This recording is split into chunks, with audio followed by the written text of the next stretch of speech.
Yesterday, the president gave us once again evidence that he does not know right from wrong. It's a very sad thing that he does not know right from wrong.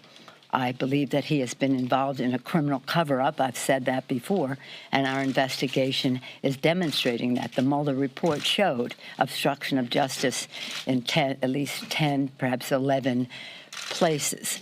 But for the president to be so cavalier, to disregard, to be indifferent to law and any sense of ethics about who we are as a country, to say he would invite foreign intervention further. The intelligence community with great confidence has put forth that the Russians interfered in our election. That's an assault on our democracy. An assault on our democracy. This president says it's a hoax. He takes an oath to protect and defend the Constitution, but I guess it doesn't include him in terms of being to be held accountable to obey the law. So we have a package that we're putting forth in light of the Mueller report, a package of legislation, duty report. If someone comes to you for mandating that campaigns report foreign offers of assistance, it shouldn't even, it's so self-evident as a matter of ethics, but we'll have to codify it, mandating a duty to report for campaigns reporting foreign interventions in our elections, protecting our elections with paper ballot. That's our election security bill that Zoe Lofgren is working on, and she is working with the Senate, hoping to have bipartisan support in the House for our legislation to protect our electoral system.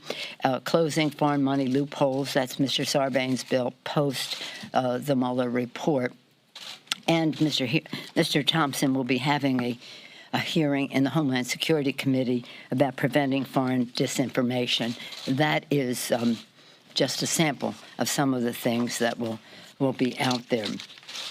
I believe we're making good progress on oversight. Our chairmen are doing a great job. I'm so proud of them. They're winning in the courts and winning documents from the Justice Department with the thought of contempt or following up on subpoenas.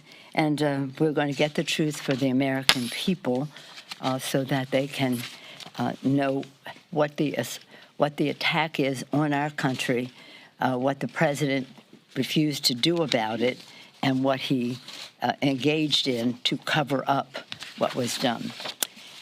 There's so many things happening. I just want to refer to one thing in Hong Kong.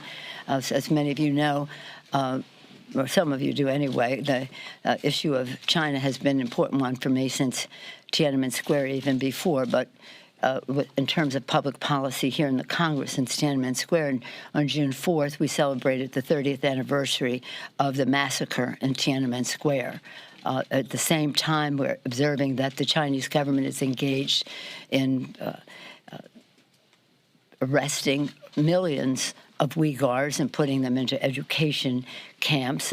They're diminishing the democracy in Hong Kong, trying to really just eliminate the culture, the language, the religion in Tibet. The list goes on and on. But right now, currently, as we gather here in Hong Kong, as you know, in the last few days, hundreds of thousands, if not 1 million people gathered in the street to protest an extradition law that the Chinese government wants the Hong Kong government to pass. It's such a horribly dangerous piece of legislation.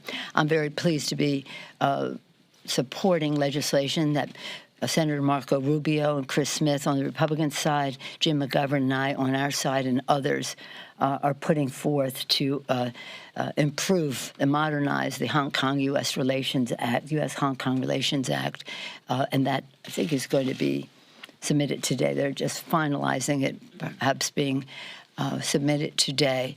But this is so wrong, and I do hope that the president will speak about human rights in China and freedoms in China when he talks about trade with the Chinese. I am pleased with Secretary Pompeo's statement on what's happening in China now in this regard. With that, I'll take any questions you may have. Yes, ma'am. You always are right there, so Nancy gets it.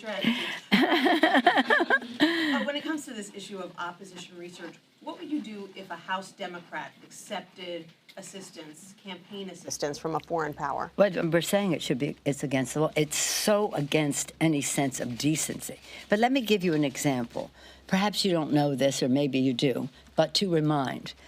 In 2000, when the race was between Senator Gore and Governor Bush, Tom Downey, a former member of Congress, close friend of Al Gore, was playing George Bush in the debate prep. And somebody threw over the transom or under the door, whatever place it came, the plans for the Bush campaign in the debates. They just got that to Tom Downey. He picked it up and sent it to the FBI. This isn't even foreign governments. That's what you do. There is a sense of decency about fruit from the forbidden tree, ill-gotten gain, about how then Governor Bush would have conducted that debate. This is so, and just by dint of your question, with all due respect, you make it sound as if it could be a common thing. It is not. And what the president said last night shows clearly, once again, over and over again, that he does not know the difference between right and wrong. And that's probably the nicest thing I can say about him. Because if he doesn't know the difference, it could explain some of his ridiculous behavior. And now to invite further involvement of foreign governments into our election. There was an assault on our democracy, an assault on our country by the Russians. That has been clearly documented by the intelligence community. And the President of the United States, instead of coming to the defense of our democracy, has said it's a hoax. This is beyond, I mean, it's really, there is no sense of what's the word I wanted to find? Any ethical sense that informs his comments and his thinking.